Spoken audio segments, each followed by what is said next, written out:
En ligne avec nous, notre invité de 20h10, Arnaud Chiche. Bonsoir.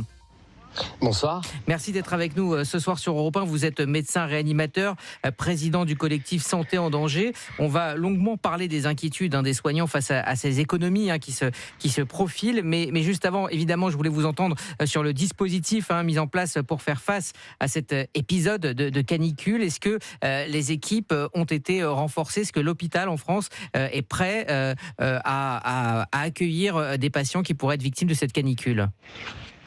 Vous avez vu, c'est quand même bizarre de parler d'économie puis en même temps de dire qu'on en renforce l'hôpital pour la canicule. Vous voyez, c'est un peu antinomique.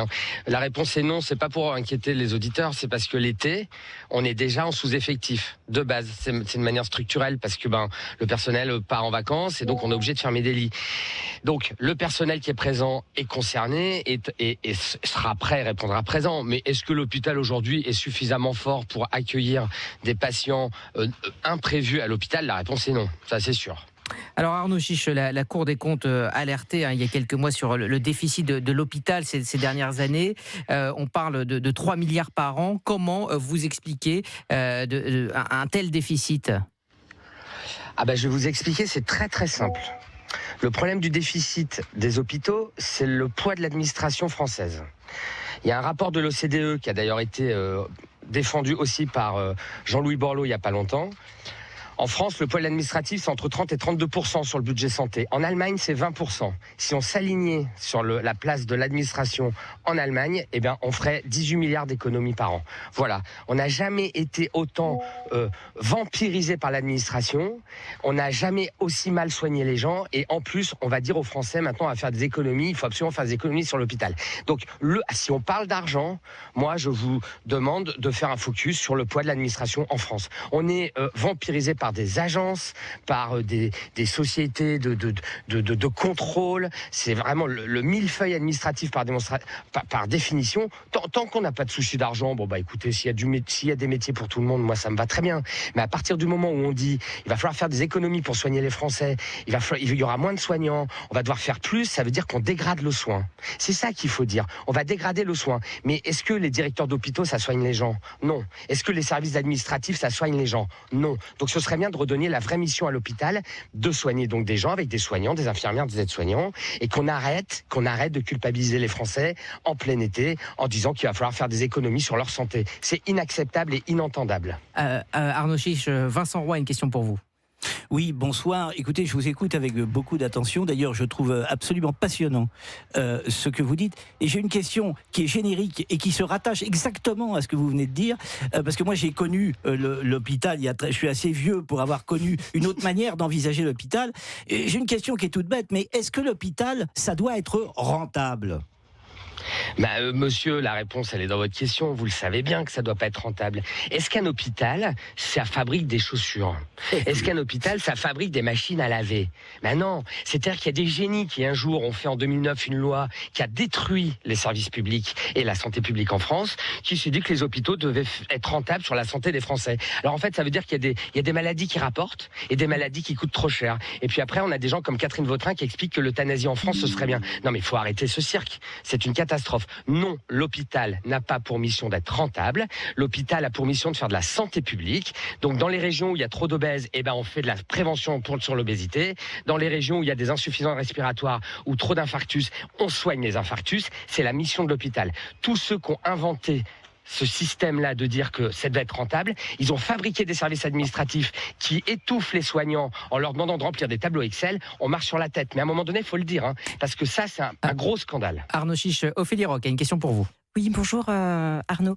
Je me posais une question. Est-ce que d'une certaine manière, l'État ne fait pas presque exprès d'accumuler l'étard pour que les Français se tournent vers les systèmes de soins privés ?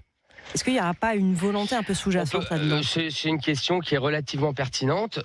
C'est déjà un peu le cas, Ophélie. C'est déjà un peu le cas parce que forcément, parce qu'il faut comprendre que par exemple, les médecins je vais prendre un exemple des chirurgiens. Des chirurgiens qui sont très forts, très compétents, qui n'arrivent plus à opérer dans les hôpitaux parce qu'on n'a plus de moyens pour opérer dans les hôpitaux. Qu'est-ce qu'ils font, ces gens-là? Ils vont travailler dans des établissements privés. Donc, qu'est-ce que font les gens qui ont un peu de bon sens? Quand on doit se faire opérer de quelque chose de grave, moi, je travaille dans un établissement privé à but non lucratif. Moi, les chirurgiens de la Polyclinique d'un moment sont excellents. Mais qu'est-ce qui se passe, les gens? Ils vont se faire opérer par les meilleurs opérateurs. Le but ultime, c'est quand même de se faire opérer par la bonne personne.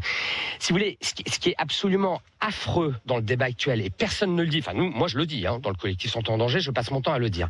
C'est-à-dire que là, vous avez vu ce soir, vous m'avez pas encore parlé d'intelligence artificielle. À chaque fois qu'on évoque l'intelligence artificielle, c'est pour dire que les médecins vont mieux s'organiser. Vous voyez?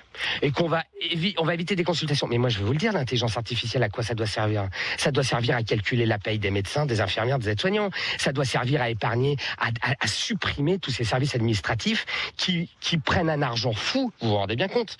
18 milliards par an, par rapport à, de différence par rapport à l'Allemagne. Plus de blouses blanches, c'est ça. Monsieur, oui, puis avec si vous avez un accident de la route, pour... si vous avez, regardez, moi en fait, j'aurais aimé que François Bayrou soit dans votre émission. Sur qui on va épargner les 3 milliards? Est-ce que vous pouvez m'expliquer sur qui? Alors, sur les EHPAD, attendez, laissez-moi juste oui, dire ça. allez-y. Sur les EHPAD qui sont déjà en déficit? Sur les services de pédiatrie où il manque déjà trop de place, sur les services de soins palliatifs alors qu'il y a la moitié des départements qui n'en ont pas, sur les services de psychiatrie, sur les officines de pharmacie qui sont déjà attaquées, il y a des officines, il y a 500 officines qui vont fermer par an. Sur quoi on va faire des économies?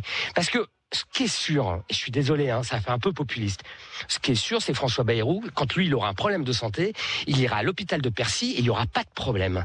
Mais le Français qui a la chance ou la malchance d'habiter au fin fond de la Corrèze, il fait comment, lui, pour se soigner? Alors, je ne suis pas François Bayrou, mais quand même, je vais le représenter en évoquant les pistes du gouvernement qui parlent tout simplement de mutualiser, par exemple, les achats de médicaments, mutualiser les analyses, développer l'ambulatoire, limiter donc en gros les nuits à l'hôpital, quand cela évidemment est possible. Est-ce que il n'y a quand même pas de bonnes idées à prendre là-dedans? Alors, est-ce que vous pensez que le gouvernement il a une légitimité à parler de médicaments déjà? Il y a un an, on était en pénurie d'antibiotiques pour des enfants. Il n'y a aucun observatoire du médicament en France. Ils osent parler de la gestion des médicaments. Ils n'y connaissent rien et il n'y a aucun organe de contrôle. Donc voilà, je vous ai répondu pour les médicaments. L'ambulatoire, monsieur, c'est très bien. Moi, je passe mon temps à faire de l'ambulatoire. Mais monsieur, c'est très bien si vous, demain, vous venez faire une arthroscopie de genou. Vous rentrerez chez vous le soir. On peut même faire des prothèses de hanches en ambulatoire. Pas de problème avec ça. Il faut quand même derrière avoir des infirmiers libéraux à qui on va leur demander de faire le boulot. Or, les infirmiers libéraux, on n'a pas revalorisé leurs actes depuis 15 ans. Ils sont en train de crever et ça fait 2 ans qu'ils sont en grève, enfin qu'ils font des mouvements. Le problème qu'on a tous, moi j'ai 50 ans, si ma maman de 75 ans, elle doit se faire hospitaliser, c'est pas l'ambulatoire qui va répondre à ça. Vous comprenez? On a quand même encore besoin d'hospitaliser les gens. Qu'est-ce qui se passe avec une canicule? C'est pas ce soir le moment de tension dans les hôpitaux. C'est dans 3-4 jours. Quand les maladies chroniques, elles se seront un peu dégradées. Les insuffisants cardiaques, les insuffisants respiratoires. J'ai écouté des choses passionnantes aujourd'hui sur les différentes radios. On parle, évidemment, avec le réchauffement, on parle de pollution. Donc il y a de pollution atmosphérique. Donc en fait, il y a des patients qui vont devoir être hospitalisés. Mais eux, il faut une chambre avec un médecin, une aide-soignante, un infirmier, un brancardier, voilà. Et ça, François Bayrou, il répond comment à ça? Il répond pas. Moi, ce que je prétends, et ce qu'on prétend que mes copains du collectif Santé en danger, les politiques sont incompétents pour organiser la santé en France. On a suffisamment de recul pour le dire. Ça fait 20 ans qu'ils font n'importe quoi. Il faut de toute urgence dépolitiser l'organisation de la santé en France, avec des gens qui sauront faire, organiser les territoires, des maires, des élus locaux, des préfets, des syndicats, des sociologues, des philosophes, et puis qu'on arrête de les... Ils sont en train de s'attaquer tout à fait ouvertement, alors que pourtant on a des conflits. Il y a eu un Grenelle de la santé quand même. Oui, mais tout ça n'a servi à rien. Vous savez, j'ai même assisté au CNR de la santé. Tout ça, c'est de la perte de temps. C'est pour faire travailler les gens dans les ARS. Tous ces gens-là ne servent à rien.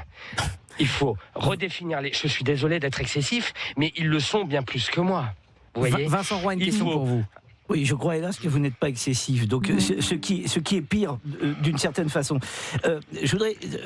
Vous avez parlé justement des territoires à l'instant.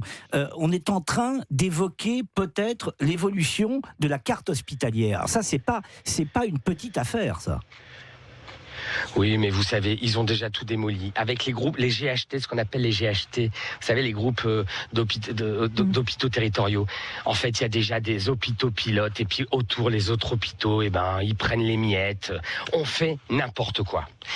On doit être capable de se faire opérer de l'appendicite à Bourgoin-Jallieu, à Paris ou à Brive-la-Gaillarde. Avec la même qualité de soins. Mais bien sûr, on est en train de nous expliquer. Mais c'est pas le cas. Je vais vous expliquer. Vous savez pourquoi on redéfinit la carte ? Parce que ces incompétents-là ont complètement asséché la population médicale et paramédicale. On n'a plus de médecins en France, ni d'infirmières. Heureusement, le ministre actuel, qui est quelqu'un de très bien, Yannick Noder, je parle pas de Vautrin, Yannick Noder, lui, il a supprimé le numerus clausus. Mais comme on n'a plus de chirurgiens, comme on n'a plus de pédiatres, on est en train d'expliquer qu'on va revoir la carte hospitalière de France. C'est-à-dire qu'en fait, ça veut dire quoi revoir la carte ? On va fermer les hôpitaux qui rendent des services avant. Mais en fait, c'est l'inverse qu'il faut faire. Vous savez bien qu'on a des déserts médicaux qui sont aussi des déserts économiques. Mais comment ? Mais c'est l'inverse qu'il faut faire. Il faut repeupler les hôpitaux de médecins partout en France. Pour ça, il faut pas laisser faire comme des gens comme Stéphanie Rist ou Emmanuel Macron qui ont menti en disant qu'ils avaient supprimé le numerus clausus. En fait, ils l'ont juste transformé en numerus apertus qui avait la même sélection. Je vous rappelle qu'on a des étudiants en médecine qui sont partis à l'étranger, en Belgique, en Roumanie, en Espagne. Ils reviendront peut-être pas parce que là-bas, les conditions d'exercice sont meilleures. On a des excellents étudiants qui sont recalés. On fait n'importe quoi. Le concours d'infirmier, la Parcoursup, c'est une erreur fondamentale puisque, en fait, c'est quand même, il faut être capable de faire infirmier et Parcoursup, c'est pas comme ça qu'on décide de faire ces études-là. Donc en fait, c'est pour ça qu'aujourd'hui, que les infirmiers diplômés, il y en a 40% qui vont pas à l'hôpital. Enfin, tant qu'on laissera faire ces gens-là, moi, vous savez, je suis un médecin de terrain. On peut pas me raconter d'histoire à moi. Je fais du SMUR, de la régulation médicale, de l'anesthésie, de la réanimation. On peut pas me raconter de conneries à moi. Ces gens-là racontent n'importe quoi. Qui viennent déjà tous faire un stage avec moi. On entend qui viennent voir ce que c'est, Arnaud qui viennent voir ce que c'est une fin de vie, qui viennent voir ce que c'est un patient âgé qui a besoin de soins, qui viennent voir ce que c'est un patient qui a été opéré d'un cancer de l'œsophage, qui viennent voir ce que c'est quelqu'un qui attend une chimiothérapie. Et une fois qu'ils auront fait ça, je les validerai ou pas. Et si je les valide, je les autoriserai à parler de santé. Pour le moment, il n'y en a aucun qui mérite, à part Yannick Noder. Roch a une question pour vous. C'est moins une question, enfin aussi c'est un peu une question quand même. Je vous rejoins entièrement. Je trouve en effet qu'on est dans une société où le politique, hélas, ne laisse même pas l'illusion de s'intéresser à la vie dans son ensemble. C'est-à-dire qu'on a l'impression que la valeur vie, elle est beaucoup moins... Ophélie, ils n'ont qu'une vision budgétaire. Et j'avais une question à vous poser, mais peut-être que vous ne sauriez pas me répondre. C'est est-ce que vous, qui voyez comment fonctionnent les hôpitaux en France, est-ce que vous savez si c'est le même désastre dans d'autres pays européens ? Vous avez évoqué l'Allemagne, ou si c'est quand même une spécificité française à ce point-là, de voir qu'il y a un dédain de la vie et un dédain tout simplement des malades ? Je pense, écoutez madame, je vous redis que j'ai 50 ans, donc j'ai connu les anciennes classes politiques. Je pense qu'on a un niveau de classe politique médiocre et il n'y en a pas un pour rattraper l'autre. Alors moi, je veux bien Emmanuel Macron, le petit génie de la finance. Il pouvait changer la société française. Il pouvait, en replaçant le système de santé au centre de notre société. Parce que vous savez ce que c'est, Ophélie, le système de santé ? C'est la prévention, c'est l'éducation de la population, c'est la prise en charge aussi de notre environnement. On peut même pas parler d'écologie avec ces gens-là. On a du mal à soigner les gens. Donc si vous voulez, non, je pense que nous, on est parmi les pires. Et en tout cas, les médecins généralistes sont ceux qui sont le plus brimés en France au niveau européen. Les infirmiers, vous savez, Ophélie, une réponse à votre question, c'est de regarder ce qui se passe en frontalier. Ceux qui sont frontaliers avec la Suisse, ils vont bosser en Suisse. Là, j'étais en vacances, je discutais avec des gens qui habitaient au Luxembourg. Tous les soignants français, ils vont travailler au Luxembourg. Non, mais ça devient du délire. J'ai vu la dégradation à travers certains de mes familles qui travaillent dans les hôpitaux. Par hasard, en fait, la dégradation, vous savez, j'ai beaucoup discuté. Alors, moi, je suis vraiment dans le soin, mais j'ai beaucoup discuté avec des collègues qui bossent dans le DIM. Vous savez, c'est les services de gestion médicale, d'information médicale. C'est les services qui font les cotations, qui regardent les activités. On n'a jamais été aussi nul depuis qu'il y a autant d'agences de contrôle. Et le problème est que, en fait, il y a tellement d'administratifs que c'est eux qui pondent les rapports. Et en fait, au bout du compte, Bayrou dit qu'il faut faire des économies. Mais personne ne dit, mais tous ces services-là, avec des gestionnaires de paye, avec des directeurs, des sous-directeurs, des directeurs stratégiques, des directeurs opérationnels. Mais qu'est-ce qu'ils font, ces gens-là ? Écoutez, moi, dans mon établissement, j'ai quand même une directrice. Et j'ai même un PDG de groupe. Ils sont efficients, charmants, géniaux, mais ils sont deux. Voilà. Or, vous savez que dans certains CHU, il y a 35% d'administratifs. Donc l'efficacité Donc moi, je suis désolé. Oui. il faudra aller la chercher ici, selon vous. Il nous reste quelques secondes. J'ai une question, enfin j'ai deux questions qu'on va mettre en une question. On sent dans votre discours, on vous entend depuis une vingtaine de minutes, beaucoup de désespoir. Est-ce que ce désespoir est partagé par vos collègues? Et l'autre question, c'est il y a cette grève du 25 août. Est-ce que vous pensez qu'un mouvement peut naître du côté des soignants? Alors, détrompez-vous, c'est pas du désespoir. Parce qu'en fait, je suis beaucoup plus têtu et obsessionnel qu'eux.